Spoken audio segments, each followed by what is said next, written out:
దేవుడు ఒకవేళ మన హృదయంలో ఒక భారాన్ని పెడితే కొద్ది రోజుల వరకు మనం దాన్ని బాగానే చేస్తాం.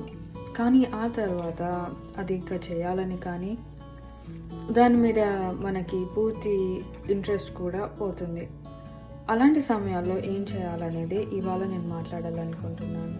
ఇతరుల కొరకు ప్రార్థించడం, కుటుంబం కొరకు ప్రార్థించడం, లేకపోతే ఇతరులకు సువార్తను తెలియజెప్పటం, ఇలా చర్చ్లో సహాయం చేయటం. కానీ రోజులు గడుస్తున్న కొద్దీ ఈ భారాన్ని మనం కోల్పోతాం. దానికి గల కారణం మన పరిస్థితులు అవ్వచ్చు, లేకపోతే దేవునితో మన సంబంధం మనం కోల్పోవడం వల్ల, దేవునితో సరైన సమయం గడపకపోవడం వల్ల వీటిని మనము కోల్పోవడం చూస్తాం. దాన్ని తిరిగి తెచ్చుకునే ఏకైక మార్గం ప్రార్థించడం.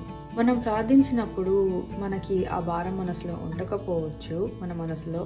కానీ మనం ప్రార్థించుచుండగా దేవుడు మనతో తిరిగి మాట్లాడడం, తర్వాత మనలో ఆ విశ్వాసాన్ని దేవుడు తిరిగి మనలో నింపుతాడు.